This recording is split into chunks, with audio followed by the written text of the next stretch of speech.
Jeremy Tedesco, Senior Counsel and Vice President of U.S. Advocacy and Administration with the Alliance Defending Freedom, joins us now with more. His organization was actually named a hate group by the SPLC. Welcome, Jeremy. Thanks for having me on. What can you tell us about the scandal happening with the SPLC? Well, today's SPLC is aggressively anti-Christian and morally bankrupt, both inside and out. We've seen that Morris Dees was fired, their founder. We just saw that Richard Cohen, their longtime president, resigned amidst allegations of race and gender discrimination within the organization. But it's not just that. They've been long understood to be a partisan progressive hit operation. They basically spread lies and attack anybody, any group that disagrees with their far-left agenda. And this has been something that has been said for years by charity watchdogs, by commentators on both sides of the aisle, by investigative journalists. We know that today's America has no place for SPLC, and it's time they just closed their doors. Your group and others have been damaged by being on the SPLC's hate group list. Have they redefined hate, and have they helped feed the culture war? Well, sure, this is the danger with the hate label, is it's completely malleable. You can call anybody you disagree with a hater and try to ostracize them and push them out of polite society. That is the SPLC's goal. And the scary thing about it is they target Christian organizations, mainstream organizations that believe things that millions of people across the world share. And they don't want to have honest debates with us. They just want to call us names and push us out of polite society. There's no place for that. We want to have debates. We want to have robust dialogue with people with different points of view. They don't. They want to spread lies and misinformation about organizations they disagree with. And look, they've been sued over this several times over the last year and a half. They even had to pay a $3.375 million settlement to a Muslim reformer, Maajid Nawaz, over their defamation of his character. Alliance Defending Freedom has won 9 cases at the Supreme Court since 2011. We're a powerful force for good in our society. We fight for free speech and free exercise and conscience rights of people from all walks of life. The SPLC shouldn't be attacking us. Do you think that the list will go to the wayside in the midst of the scandal? What I'd like to see the SPLC do is suspend their list right now. It no longer has any credibility, any moral authority whatsoever. They should suspend that list. There should be an investigation. The investigation should have public accountability associated with it. And if they want to set themselves up as the moral conscience of the country, as the public's arbiter of hate, they need to be accountable and transparent to people. The reality is they're far away from their founding, and they really just attack their perceived political opponents, and there's no place for that in a culture that respects and wants to encourage free dialogue, open debate, and respect and tolerance for people with different points of view. And quickly, will progressives and the mainstream media change their mind about the SPLC because of all of this? Well, this is something I'd really like to see. The media needs to stop repeating the SPLC's hate group list like it's gospel truth. Corporations like Amazon, Microsoft, and others need to stop relying on SPLC for their hate group listings. Their hate group listings are utterly and completely politicized and partisan. And those corporations are, they're maligning the character of millions of their own customers by continuing to rely on an organization that is becoming this aggressively anti-Christian and morally bankrupt. All right, Jeremy Tedesco with Alliance Defending Freedom. Thank you so much for your insights, sir.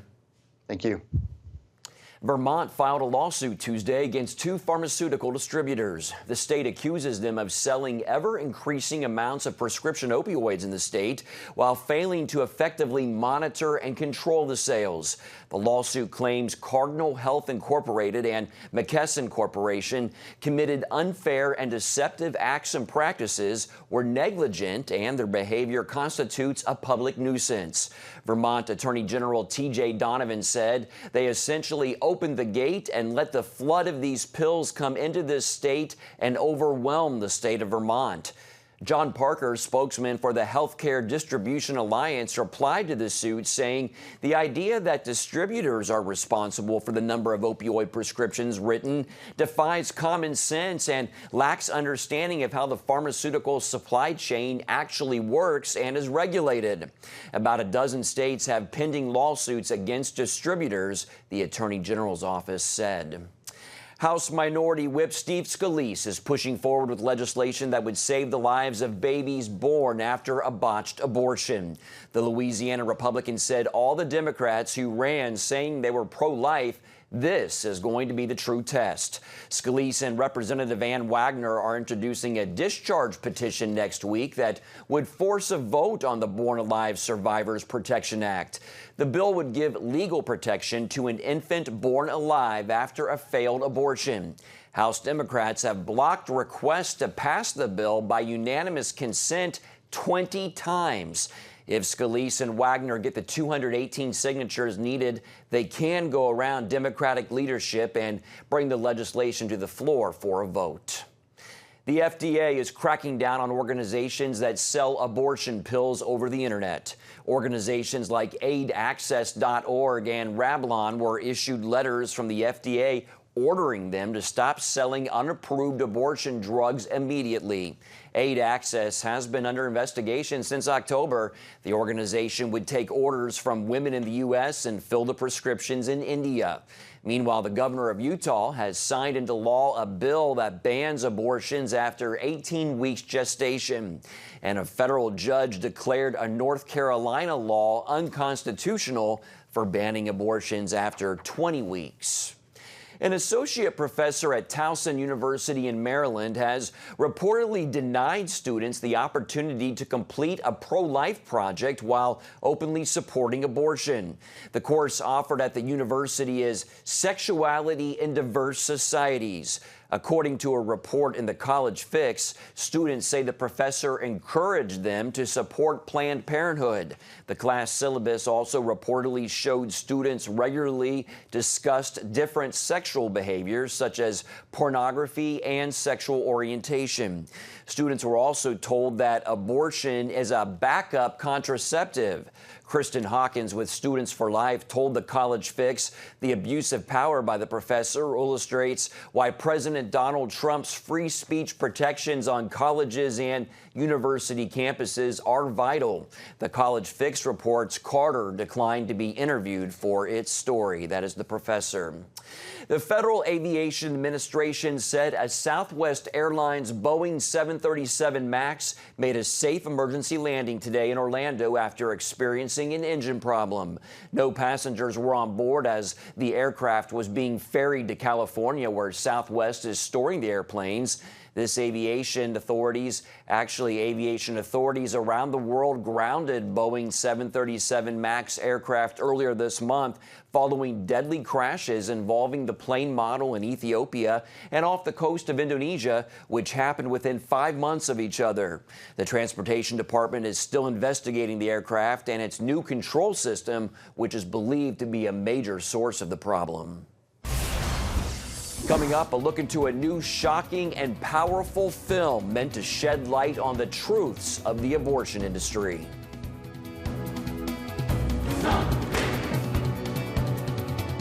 Your path to overcoming fear and anxiety. We're going to talk about some of the incredible promises God has made to His children.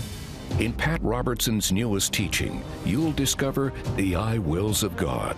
I will rescue him, protect him, answer him, be with him in trouble, deliver him, honor him, satisfy him with long life, show him my salvation, and see amazing stories of God's promises in action. What I felt was loved and treasured.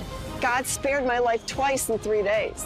The good Lord had given me a second chance. Break free from stress and despair. The Lord doesn't want you to live in fear, but to know the rewards given to those who love God. Call 1-800-700-7000 or visit cbn.com. The I wills of God, your path to overcoming fear and anxiety. Hello, I'm Terry Newsom. Did you know there are more than 148 million orphans in the world today? 148 million. But it was 3 little girls that taught me about the plight of orphans. My husband and I spent nearly a month immersed in the daily activities of a Ukrainian orphanage as we waited to adopt 3 sisters. I saw firsthand the utter loneliness, the pain of rejection, and the overwhelming desire to be loved. That experience changed me forever. And out of it grew a ministry from my heart called Orphans Promise. Today, we're helping orphans and vulnerable children in more than 50 countries worldwide. Thousands of children are now in safe homes. They're being educated, and they're learning life skills. I'm asking you to join with me and become family to these children. Will you call the number on your screen right now? Because every child deserves a chance to be happy. Welcome back. Unplanned, the highly anticipated film about a former Planned Parenthood director turned pro-life activist, is being called the movie for such a time as this. But the pro-life film is not without controversy. It was recently assigned an R rating by the Motion Picture Association of America. Charlene Aaron sat down with the cast and crew for their reaction to the rating. Abby Johnson is in the other room. Unplanned takes viewers inside the abortion industry with this real-life story of a former clinic director for Planned Parenthood. Sorry to bother you, but they need an extra person in the back room. In 2009, Abby Johnson walked away from the Texas clinic after watching an abortion via ultrasound. Much of her personal life is played out on the big screen, including the time she herself had 2 abortions. It's a very vulnerable place to be, to sort of expose some of your greatest wounds and hurts to the public. But, you know, in the end, it's, I mean, this film's really not about me. I didn't do this so that Abby Johnson would be a household name. I did this so that, you know, God's redemption, that would be known in every household. Actress Ashley Bratcher delivers a powerful performance in her role as Johnson. She credits divine help with the scene involving what Johnson experienced after taking an abortion pill to terminate her second pregnancy. That was nothing but the Holy Spirit. I like to go into a room that I'm going to perform in, especially if it's supposed to be my bedroom or my bathroom. I want to go in before the scene starts so that I know where my stuff is, because I would in real life. And I remember walking into that room for the first time, just by myself, there's no one else around, and wanting to lay on the floor and cry because I could just feel the presence of God so strongly. It was like our prayer team had just been walking that set. They knew how critical this scene in particular was, and they had just been walking through it and praying all over it. And I had done tons of research. I knew what the physical impediment was going to have to entail, so that when I got into the moment, I could really just try my hardest to emotionally think what she must have been thinking and feeling like she was gonna die from that. That scene is one of 2 reasons the Motion Picture Association of America gave the film an R rating, calling it, quote, bloody and disturbing. The film's writers and directors, Carrie Solomon and Chuck Konzelman, believe the R rating is biased and political. I want to delve just a little bit into the fact that it did receive an R rating. Were you anticipating that? Were you surprised? What's your response to that? Hollywood is about politics. It's not about making movies. It's sad. It's about propaganda with Hollywood. And, you know, we are pro-life guys in a pro-choice town. And so we are not liked, and the movie is not going to be liked. So to expect that they would give us a fair rating, okay, not going to happen. So we kind of knew that we wished for the best, understood that the worst could possibly happen, and when we got the R, didn't surprise us. I live in a country where my daughter can go out at 13, she can get an abortion without parental consent, but she can't go to see this movie. Johnson addressed those concerns in a letter to parents. I'm a parent of a 12-year-old daughter who, you know, has seen the film, and I was getting a lot of questions. I think that we have a responsibility to protect children, but also to be very open with them about these sorts of issues.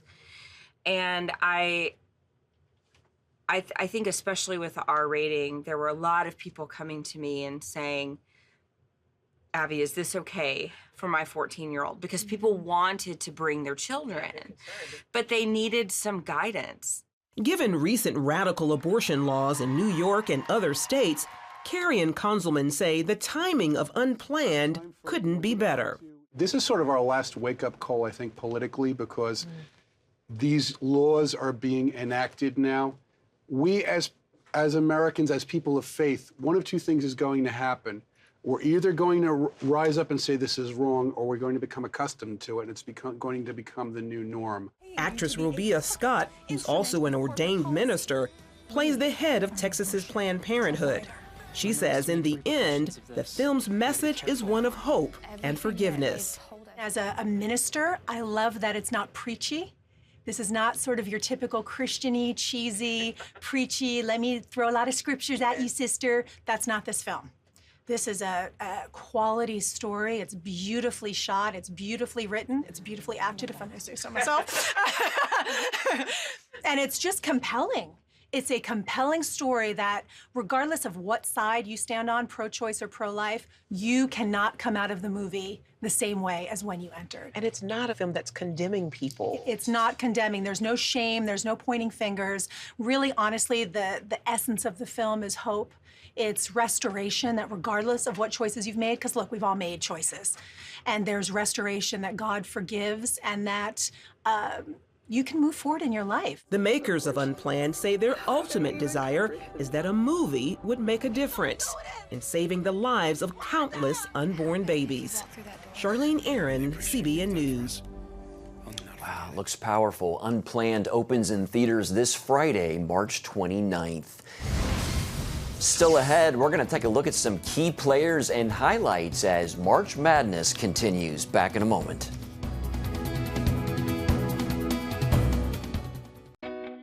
Parents, the Superbook Bible app is a great way to get your child reading the Bible, because in today's busy world, we can use some help.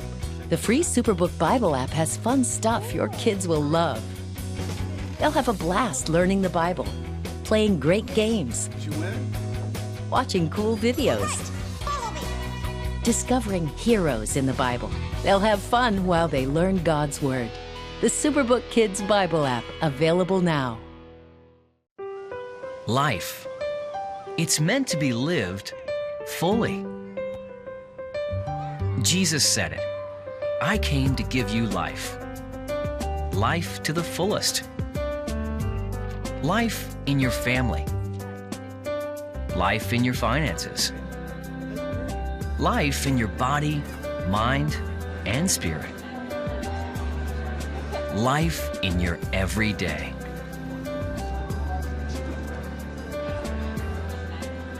At CBN.com, we're taking what Jesus said seriously.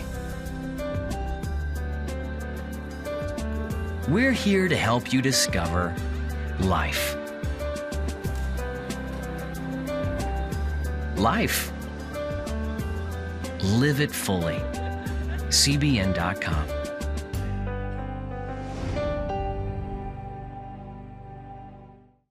Discover the I wills of God. I will rescue him, protect him, answer him, be with him in trouble, deliver him, honor him, satisfy him with long life, show him my salvation. What I felt was loved and treasured. God spared my life twice in 3 days. The good Lord had given me a second chance. Call 1-800-700-7000 or visit CBN.com. The I wills of God, the latest teaching from Pat Robertson. March Madness is underway, and it's time for the Sweet 16. CBN sports reporter Sean Brown joins us now to talk about it. Sean, welcome. What's up, Mark? How are you, man? Yeah, good to have you on the program. Well, first of all, one of the big talkers is the matchup between the University of North Carolina and Auburn. Talk about that. Well, you got two teams that like to run, two teams that can shoot well. Auburn hasn't been to an Elite Eight since 1986, so they're hungry for a win. It's been a long time since the school has gotten that far. But it's going to be a great match. At the end of the day, when you enter this tournament, it's all about buying into what your coach is telling you at this stage of the game. Buying into what your coach is telling you. Do you buy into to what he's telling you to do in those late minutes? Can you shoot? Can you communicate? That's what's going to determine who advances to the 8 and then to the Final Four. Let's look at shooting. You have to be able to shoot the 3. Just looking at UNC, you got team leaders, Cam Johnson shooting at 46%, Kobe White shooting at 36%, Luke May shooting at 28%, that's at the 3-point line. Auburn, not too far behind. You've got Bryce Brown shooting at 15, averaging 15 points a game, shooting at 40% beyond the arc. Jared Harper, also one of the team's leaders, shooting at 37% beyond the arc. It's going to come down to who can make those shots. Who do I have winning? I got to go with North Carolina just on sheer experience. But it's going to be an exciting game. I expect a lot of shots to be made up and down the court, all the way down to the late minutes. Yeah, I have North Carolina over Auburn as well. So quick question for you. What else can we expect to see in the Sweet 16? Anything to mix it up a little bit? Upsets. Yeah? Upsets. I'll just tell you, I'm watching number 1 Virginia and number 12 Oregon. I think Oregon can beat Virginia. Will they? I'm not sure, but they definitely have the ability to be able to do it. They're a very defensive team. Can Virginia respond to that defensive approach? I think it's going to be a great game. That's the one I'm watching as an upset. I think it's really, really going to be awesome. I'm also excited about Duke, Virginia Tech. They beat them before in the conference without Zion Williamson. This time they'll have Zion Williamson. I'm looking forward to watching that matchup. But again, it comes down to the numbers. It comes down to the leaders. Who's going to make those big shots when they count? It's going to be a rough game, but I think it's going to be exciting. But Duke, you know, they had a scare in the last round. They did. They only went up by 1. They almost got knocked out. Yeah. But like I said, it's March Madness. Anybody can knock anybody out of the race. That's so Who true. wants it more? Who's more consistent? Who can communicate? Who buys into what coach is saying? Who believes it? And who shows up on game night? That's what it's going to come down to. And who pushes through that fatigue? You know, you're getting into the tournament. When your hands are shaking, you're sweaty. Can you focus enough? Work through the fatigue. Stay focused on the basket and make those shots when they count. And mental is so important. They got to stay mentally tough, these teams, to make it all the way and become a champion. Absolutely. All right. I started to say NBA sports reporter. Our CBN sports reporter, Sean Brown, thank you so much for your insights. So welcome. We You're appreciate so welcome. it. Hey, I got the Duke boys going all the way, man. Hey, they might do it. Duke Blue Devils. Maybe that last round will wake them up. I know that's right. All right. Thanks, Sean. Well, coming up, Pope Francis honors the life work of one missionary who has delivered close to 3,000 babies. When you give, smiles grow bigger. When you care, homes are happier. When you comfort, the hurt goes away. When we all come together to love, miracles happen. Hello, I'm Terry Newsom. Did you know there are more than 148 million orphans in the world today? 148 million. But it was 3 little girls that taught me about the plight of orphans. My husband and I spent nearly a month immersed in the daily activities of a Ukrainian orphanage as we waited to adopt 3 sisters. I saw firsthand the utter loneliness, the pain of rejection, and the overwhelming desire to be loved. That experience changed me forever. And out of it grew a ministry from my heart called Orphans Promise. Today, we're helping orphans and vulnerable children in more than 50 countries worldwide. Thousands of children are now in safe homes. They're being educated, and they're learning life skills. I'm asking you to join with me and become family to these children. Will you call the number on your screen right now? Because every child deserves a chance to be happy. Hello? Is this thing on? Hey, kids, do you love games? And do you love discovering things? Well, do ya? Then you're gonna love this. It's the new free Superbook Kids Bible app. You can play games, watch videos, find answers to your questions, and a whole lot more. The new Superbook Kids Bible app. Free downloads available on iTunes and Google Play now. Pope Francis gave a special Medal of Honor to an 85-year-old nun who has delivered 3,000 babies. Sister Marie Conchetta Esu has worked as a missionary obstetrician in the Central African Republic for 60 years. The Pope met Esu in that country's capital city in 2015. Thousands gathered at the Vatican to watch the ceremony. The Pope thanked Esu for her work that she has done in Africa. A wonderful pro-life story to end this newscast. That's it for this edition of News Watch. We hope you'll join us next time. Have a great day.